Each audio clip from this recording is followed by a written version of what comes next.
नमस्कार, click India देख रहे हैं आप और मैं हूं आपके साथ राजीव सिंह। महाराष्ट्र और झारखंड के चुनाव हो चुके हैं और अब रिजल्ट की बारी है जो कि 23 नवंबर यानी कि आज के दूसरे दिन आ जाएगा। हर तरफ बातें ये हो रही हैं कि पूरी संभावना है कि दोनों राज्यों में कमल ही खिलेगा, यानी भाजपा सत्ता में आएगी, एनडीए की सरकार बनेगी। अब कमल ही खिलेगा, अगर इसे और मजबूती देने के लिए एग्जिट पोल की बात करें तो एग्जिट पोल भी दोनों राज्यों में एनडीए को ही सरकार बनाते दिखा रहे हैं। महाराष्ट्र 288 सीटों पर पीपुल्स पल्स यानी महायुति सरकार को 175 से 195 सीटें और एनवीए को 85 से 112 सीटें मिलने की संभावना जताई गई है। पोल डायरी ने महायुति को 122 से 186 और एनवीए को 69 से 121 सीटें मिलने की बात कही है। इसी तरह झारखंड विधानसभा चुनाव के एग्जिट पोल्स में पीपुल्स पल्स ने एनडीए को 44 से 53 और इंडी गठबंधन को 25 से 27 सीटें दी।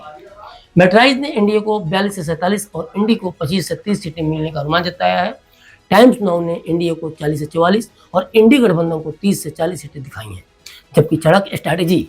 ने एनडीए को 45 से 50 और इंडी को 35 से 38 सीटें मिलने की संभावना जताई है। साथ ही आप अन्य पोल्स के आंकड़ों को भी देख सकते हैं कि वे किसकी सरकार बना रहे हैं, जो कि हम यहाँ दे भी रहे हैं। तो ये तो हुई एग्जिट पोल की बात। अब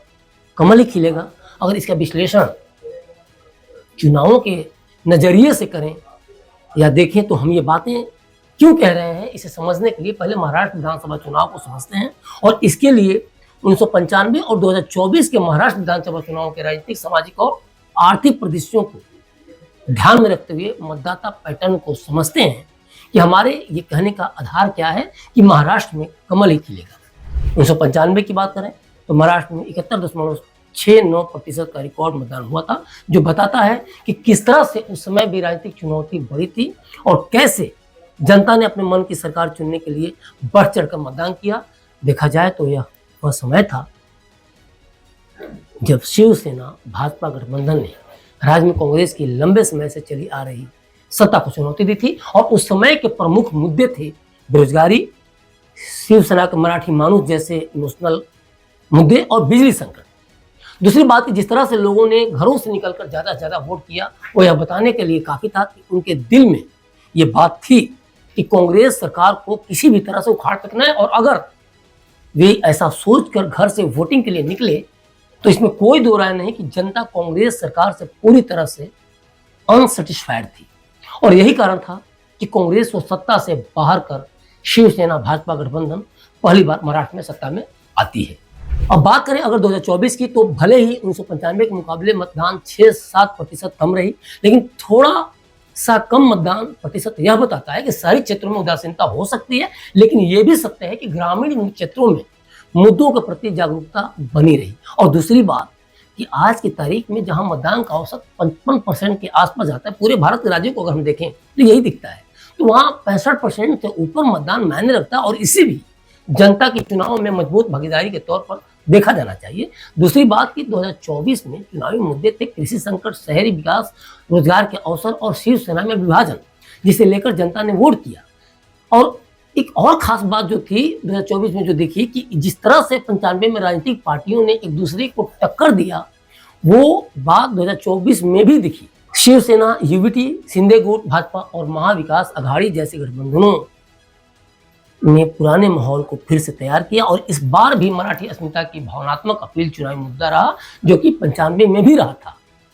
और एक और जो खास बात जो देखने को मिली दोनों चुनावों में, और वो है परिवर्तन और स्थिरता के एजेंडे ने वोटिंग करने के लिए जनता को घरों से बाहर निकलने के लिए प्रेरित किया और इसमें दोनों पक्षों ने बड़ा रोल निभाया। जो उद्धव को सरकार में देखना चाहती थी उसने परिवर्तन के लिए वोट किया और जो स्थिरता के लिए वोट करना चाह रही थी उसने मोदी सरकार के रास्ते शिंदे सरकार में विश्वास जताया। हालांकि ये भी तय है कि 1995 में मतदाता राजनीतिक बदलाव के लिए ज्यादा उत्साहित थे, जबकि आज की डेट में भी देखा जाए तो कहीं ना कहीं ये जो परिवर्तन और स्थिरता की जो मैंने बात की वो भी एक बड़ा कारण है। दूसरी बात कि शिवसेना की अगर स्थिति की बात करें तो ये दोनों समय यानी कि 1995 में भी शिवसेना चर्चा में रही थी और 2024 में भी चर्चा में रही। हालांकि 95 में एकजुट थी और 2024 में विभाजित हो गई और इसी वजह से चर्चा में भी है। और शिवसेना का यह विभाजन भी एक कारण रहा कि 2024 में विभाजित शिवसेना और अन्य गठबंधनों के कारण जनता में भ्रम की स्थिति बनी रही। अब अगर बात करें झारखंड की तो झारखंड में दूसरे चरण में 67.70% का मतदान हुआ। मतलब साफ है कि जनता के राजनीतिक मुद्दों के प्रति रुचि बनी हुई है। इस बार का बढ़ा हुआ मतदान कई संकेत देता है, जिनमें अवैध प्रवास, जेएमएम का कथित भ्रष्टाचार और गठबंधन की कमजोरियां प्रमुख है। मैंने झारखंड में अवैध अप्रवास को लेकर जिन लोगों का इंटरव्यू लिया, उसमें एक बात भी हमेशा मुझे दिखती रही कि झारखंड में अवैध अप्रवास बहुत ही गंभीर चिंता बनी हुई है और यह अवैध प्रवास लंबे समय से एक संवेदनशील मुद्दा रहा है राज्य में। खासकर सीमावर्ती जिलों में अवैध प्रवासियों का प्रभाव चुनाव परिणामों को प्रभावित कर सकता है। कई बार वोटर आईडी कार्ड वगैरह की, जाली वोटर आईडी कार्ड की भी बात उठी। भाजपा इस अवैध प्रवास को राष्ट्रीय सुरक्षा और संसाधनों के बंटवारे से जोड़कर इस मुद्दे को अपने पक्ष में बुलाने का भरसक कोशिश करी पूरे चुनाव के दौरान, और इस बात की पूरी संभावना है ये स्थानीय लोगों के रोजगार और सुरक्षा की बात करते हुए भाजपा ग्रामीण और आदिवासी मतदाताओं का भरोसा जीत चुकी है। दूसरी बात, अगर झारखंड मुक्ति मोर्चा के कथित भ्रष्टाचार की बात करें तो इसको लेकर भी लगातार भाजपा इसे घेरती रही है, जिससे कि उसकी छवि को नुकसान पहुंचा है। भाजपा ने जिस तरह से हेमंत सोरेन के भ्रष्टाचार को मुख्य चुनावी मुद्दा बनाया, उसे लेकर भी जनता की नजरों में जेएमएम की विश्वसनीयता संकट में दिखी। सोशल मीडिया पर कई पत्रकारों की रिपोर्टिंग और उस पर जिस तरह से कमेंट दिखे, वो ये बताने के लिए काफी हैं कि लोग सरकार में पारदर्शिता और अपने राज्य के विकास को लेकर कोई कॉम्प्रोमाइज नहीं करना चाहते। और दूसरी बात कि केंद्र सरकार की योजनाओं को राज्य स्तर पर लागू करने का वादा भी भाजपा के चुनावी माहौल को उसके पक्ष में करता है, जो कि 23 नवंबर को दिख भी सकता है। अगर गठबंधन में तालमेल की कमी की बात करें तो इस बार जेएमएम, कांग्रेस और अन्य सहयोगी दलों में स्पष्ट तालमेल का अभाव भी दिखा। भाजपा इस असंगठित गठबंधन का लाभ उठाकर एक मजबूत और संगठित विकल्प के रूप में खुद को प्रस्तुत भी की। आंतरिक गुटबाजी से बचते हुए भाजपा का संगठित और एकजुट अभियान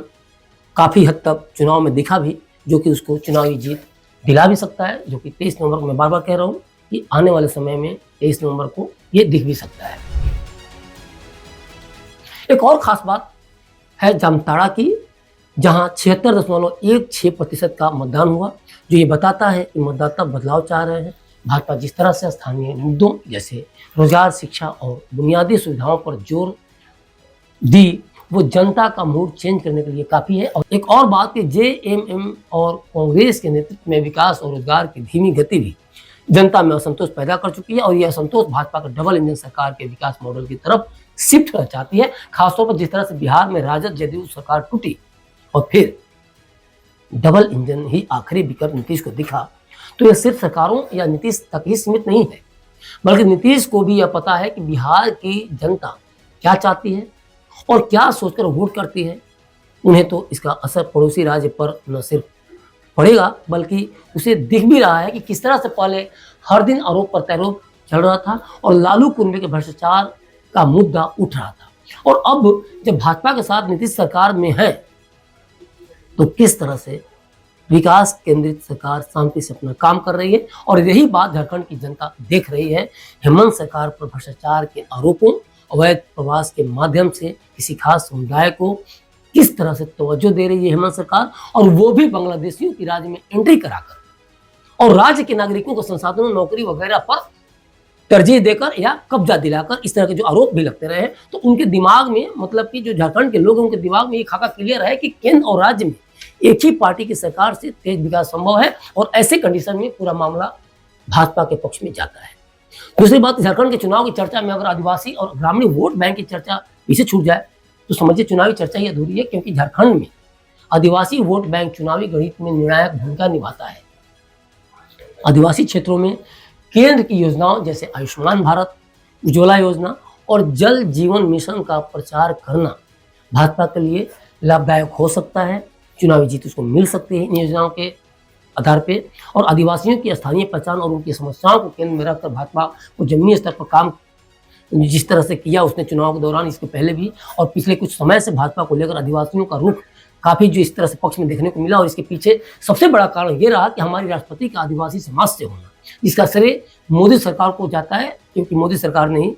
द्रौपदी मुर्मू को राष्ट्रपति बनाया। और ताजा मामला है चंपई सोरेन का भी, अगर उसको देखें तो झारखंड की आदिवासी जनता ने बहुत गंभीरता से इस पूरे मामले को लिया, और वे कहीं ना कहीं इस रूप में भी देख रहे हैं इसे कि हेमंत सरकार ने चंपई सोरेन को पहले मुख्यमंत्री बनाया, फिर गद्दी से बेदखल कर आदिवासी समाज को बेइज्जत किया, और इसीलिए चंपई को बीजेपी में शामिल होना पड़ा। ये भी बड़ा कारण है आदिवासियों का भाजपा की तरफ रुख करने का, जो कि कहीं ना कहीं भाजपा को जीत दिलाने की तरफ दिख रहा है। महाराष्ट्र और झारखंड के विधानसभा चुनाव के एग्जिट पोल और पिछले राजनीतिक प्रदर्शनों को देखते हुए ऐसा लगता है कि इन दोनों राज्यों में भाजपा की स्थिति मजबूत है। लेकिन आप क्या सोचते हैं, हमें कमेंट कर जरूर बताइए और बने रहिए क्लिक इंडिया के साथ। शुक्रिया।